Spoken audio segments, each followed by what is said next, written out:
Aroo, aroo,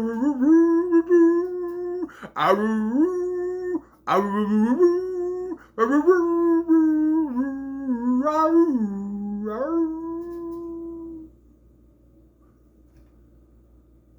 Juniversal Horror Month. We're back with the werewolves, baby. Why did I say it like the guy from Bebe's Kids? In the test tube, baby. Back with the werewolves, baby. Test tube, baby. Yes, werewolves. Specifically, an American werewolf in London. Yes, I reviewed this a couple years ago. But this is one of the ones I'm doing quite a few revisited with these, and I like it to do that because I didn't have a lot of new ones, as you could tell. The first half of these were all new. Okay, I'm doing, there's six. Well, no, not all of them actually. So let's see. We have the Mummy, Invisible Man, Bride of Frankenstein, the Wolf Man, the Birds, and those five are the new ones. I think I did everything else I've done. So,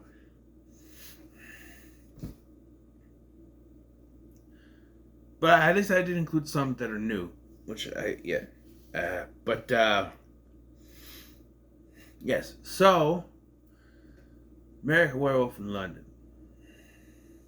Directed by John Landis, starring David Naughton, Griffin Dunn, Jenny Agutter, is that how you say her name, and special effects by Rick Baker, who was the first choice by John Landis, but he went on to do a little movie called The Howling, and was using that stuff, which the stuff he was going to use in this was the morphing thing, and John Landis was not happy about that, but so Rick Baker left, and Rob Bottin did The Howling. And those effects in The Howling are also pretty good. And Rob Bottin will go on to do do the effects for a little movie that we're going to talk about next time.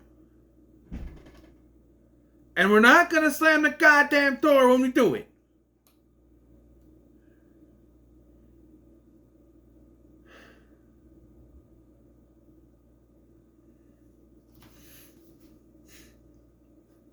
And yes, and it tells of two friends in England on the moors, not Scotland like I incorrectly said, on the moors when they are attacked by a werewolf or a wolf, and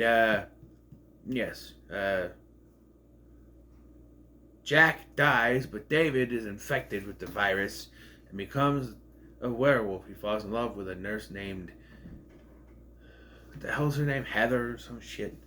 It's not Heather. It's Alex, named Alex, and yeah, but and it's one of those where the werewolf is present. It's kind of like the Wolfman in a way where it's not full of werewolf stuff, but it's there. There's a bunch of added stuff in this movie that always confused me. It almost feels like they just want to push out the runtime. This movie's like not 90 minutes. It's pretty much 90 minutes, a little bit over 90 minutes. And those are probably just the credits. But I don't know. It always felt like they added a bunch of extra stuff that's not from wolf lore. Like, from werewolf lore, at least I should say. Like, after Jack dies, because David is going to be a wolf man, a werewolf, he can see Jack and all the other victims of all his other victims. But not only that, they are stuck in limbo until he dies. I don't know. This feels. This is always felt. I've seen this maybe 3.5 times or so. It was on TV once during Halloween. I watched it, and then there was a part of it that was on the next afternoon. I watched part of it, but like, it always felt like they needed something else to go besides him just dealing with it. So they had to have his buddy popping in on him from time to time. And I think that would have been fine if it was just Jack.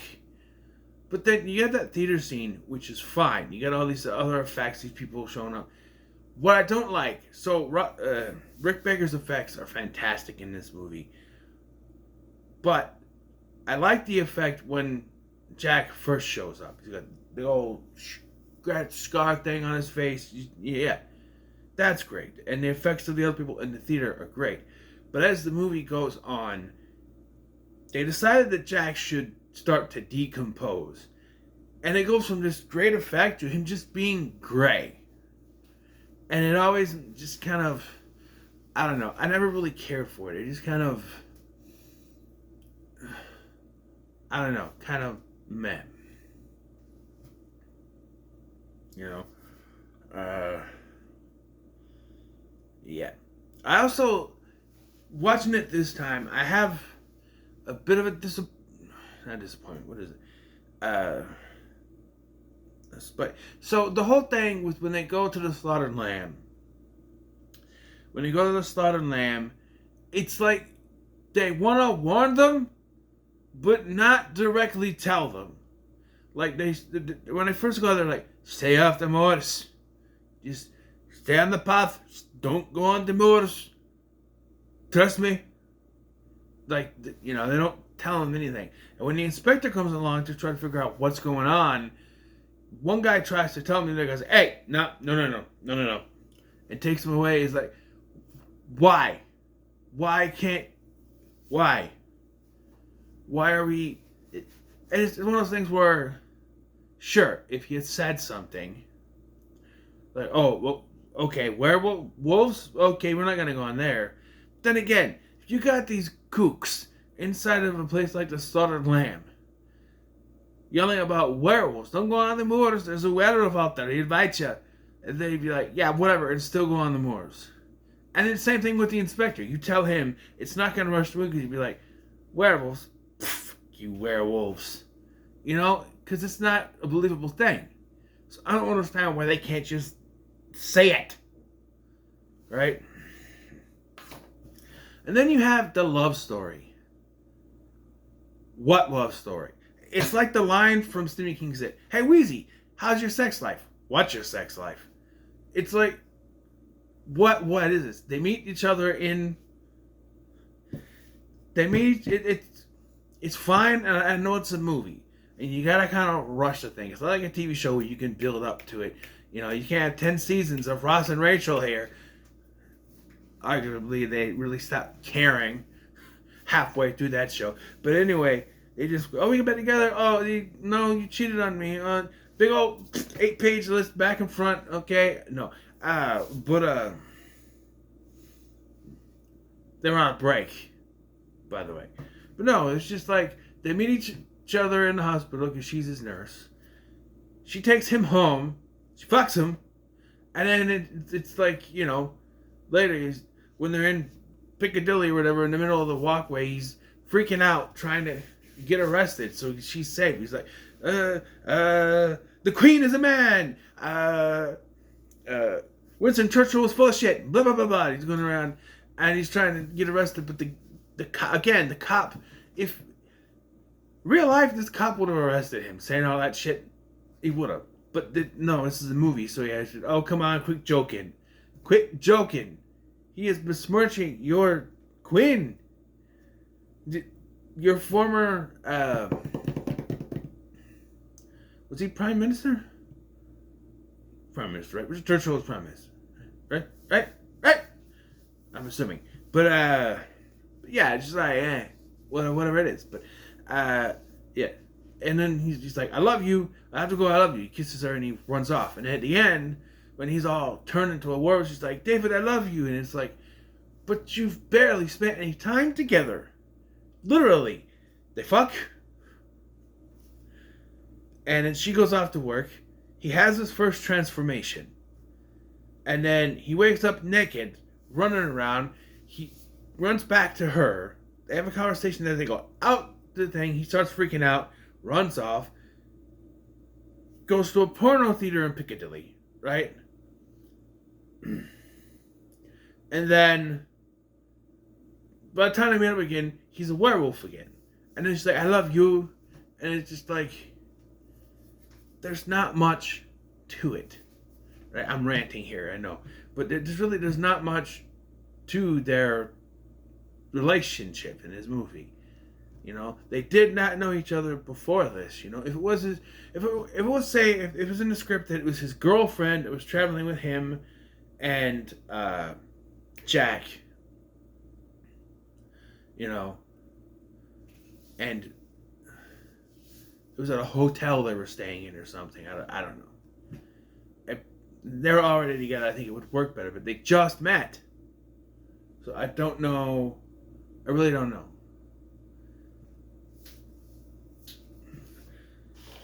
But that's not to say this is a bad movie, because it's not. It's really well done. The music choices, all the songs with the moon. Yep, it starts with Blue Moon. You saw me standing alone. That one, you get the Bad Moon Rising, you know, and he's kind of walking around the apartment. You get that transformation scene too. It's just like you hear that, and then he's reading the Jesus Christ, and he just starts to transform. Fantastic. And then you have the end of the movie, which I know John Landis is usually a comedy director. He's done some horror, but he's a comedy director. This was I always thought this was a bit too much for the ending, because you get this sour note of an ending, a down ending where she confesses his love to him, confesses her love to him. Excuse me, and either one or two things happens here. He lunges at her, either because he's all gone and just wants to kill her, or he realizes the truth and jumps at her so that they'll shoot him dead. They shoot him dead, and then he reverts back to human. He's naked, right? And you see his dead by there. She's crying, and then bong with a bong, bang bang bang, ding dong, ding blue moon, moon moon moon moon, blue blue blue blue blue blue blue moon, blah blah blah, bong bong, dang dang dang dang dang dang ding dong moon. Yeah, does that fit to you? It always throws me off. It always throws me off when that happens, because you're just like, that doesn't fit. It doesn't fit. If anything, you should have started with that ball with the ball, the bang, bang, bang, that version, and then you end with the soft blue moon. Reverse it and start the movie with the. Because if you think about it, beginning of the movie, they're happy, they're having fun, they're going on a trip through Europe. So you get that ball with the ball, bang, bang, bang, and ding it on the blue moon, moon, moon, moon, moon, boom, boom, boom, and then at the end, he's been shot. He's dead. By the way, their bullets wouldn't actually work. But we're not, did they have silver bullets in there? I doubt it. They're just cops. But you get that. She's crying. Dead body. Then you do the blue moon. She saw me standing alone. It's just jarring when it's that ball with the ball, bang, bang, bang, dee blue moon. It's just, you know what I mean? You get that sad moment, and then it just boom. It doesn't work. Another thing I want to talk about here, and this is not really negative. It's a mixed aspect. Why are we having important conversations in a porno movie? Don't you want people to pay attention to the conversation? Because it kind of wasn't. You have this important conversation that Jack is saying about you have to kill yourself. You have to get rid of it because all your victims, they're going to stay in limbo. And you got other victims there. The whole time, though, you hear moaning and you see tits and all the stuff that's on the screen. And it's like, did John Landis not want us to pay attention, or at least the men that are watching this, to pay attention to any of the dialogue? Because, I was kind of half there. I'm trying for the review. I was trying. First time I watched this, I had to rewind it just so I could listen to the dialogue. I had to mute it and read the subtitles. But, but like here, it's a little bit, a little bit hard to pay attention in that scene. I'm just saying. But, yeah, all around, this is a fantastic movie. Right? I have my issues, but it's one of those where I can put it on and have fun with it. I just feel like maybe they didn't have a story. Because, like, when you think of the Wolfman, right? I just reviewed that one. It's Larry Talbot. He's dealing with this. It does take a while for him to, you get the couple times, you get this whole thing. Oh, there's another thing. We'll talk about this. After his first transformation, he kills a lot of people. And then he's naked. And you have him in a bushes trying to bargain with this kid for his balloons. And he runs off. This is a funny line. I did laugh. But, like, he's like, a naked American man stole my balloons. Stole my balloons. That's stolen. Stole my balloons. I'm just like, okay, we're add some comedy in there, I guess, but like, I don't know. Works, doesn't work. I guess it works because I laughed, so I guess it works. If I laugh, it works, I guess. But like, I don't know. This kid's mom just looks at him like, huh? If my kid ran up to me and said, a naked man stole my balloons, I'd be like, there's a naked man in front of you? Where's this naked man? What you know what I mean? Like, fucking pervert is what I would say. I'd also be thinking, why was he naked and why did he need the balloons? If he was naked, he needed the balloons coat. I guess. And he steals the lady's coat, too. And I like how he comes running in and Alex's first thing is, what are you wearing? Really? And asking why he's got balloons and a neck. Really? Or where he was the whole night? I don't know. But,